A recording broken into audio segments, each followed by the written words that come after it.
Assalamualaikum warahmatullahi wabarakatuh. Apa kabar anak-anak? Semoga sehat selalu ya. Baik, perkenalkan nama Ibu Yunisi. Kalian bisa panggil Ibu dengan Ibu Yuni.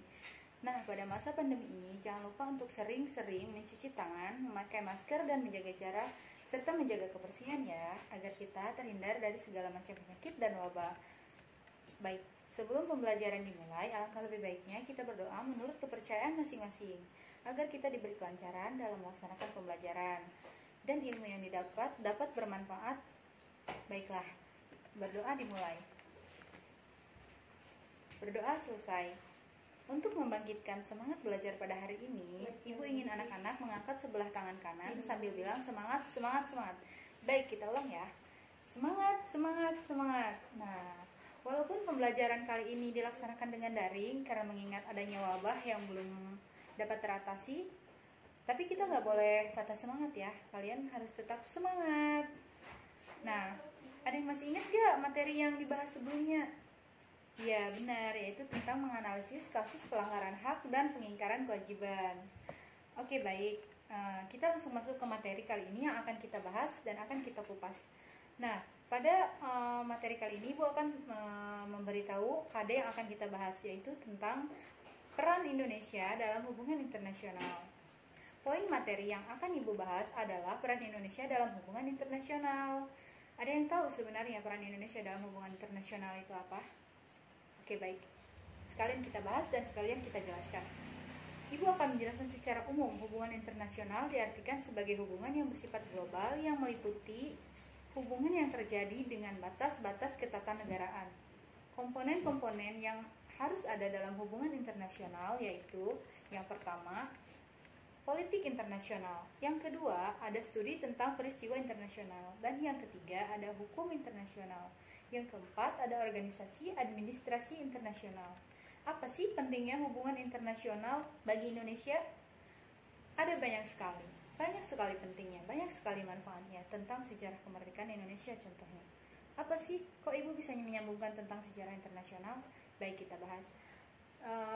Kalian masih ingat nggak ketika awal kemerdekaan Indonesia, bangsa ini membutuhkan pengakuan dan dukungan dari negara lain bahwa Indonesia sudah merdeka. Oleh karena itu, pendiri bangsa Indonesia menjalin hubungan baik dengan negara lain seperti negara Australia, Amerika Serikat, Belgia, Mesir, dan sebagainya.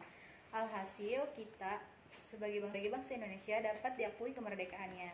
Adapun faktor-faktor yang menyebabkan negara melakukan kerjasama dalam bentuk hubungan internasional, yaitu yang pertama, faktor internal, yaitu adanya kekhawatiran keterancaman kelangsungan hidupnya, baik melalui kudeta maupun intervensi dari negara lain. Yang kedua, ada faktor eksternal, yaitu ketentuan hukum alam yang tidak dapat dipungkiri bahwa suatu negara tidak dapat berdiri sendiri tanpa bantuan dan kerjasama dengan negara lain. Seperti yang Ibu jelaskan tadi, bahwa Indonesia juga membutuhkan bantuan dari negara lain untuk mengakui kemerdekaannya. Dari ketergantungan tersebut, terutama dalam upaya memecah masalah-masalah ekonomi, politik, hukum, sosial, budaya, pertahanan, dan keamanan. Apa sih tujuan Indonesia dalam hubungan internasional? Yang pertama, membentuk suatu negara Republik Indonesia yang berbentuk negara, kesatuan, dan negara kebangsaan yang demokratis. Yang kedua, membentuk suatu masyarakat yang adil, yang makmur secara material maupun spiritual dalam wadah negara dan kesatuan Republik Indonesia. Yang ketiga, membentuk suatu persahabatan yang baik antara negara Republik Indonesia dan semua negara di dunia, terutama negara Afrika, Asia, atas dasar kerjasama membentuk negara baru yang bersih menuju perdamaian dunia yang sempurna.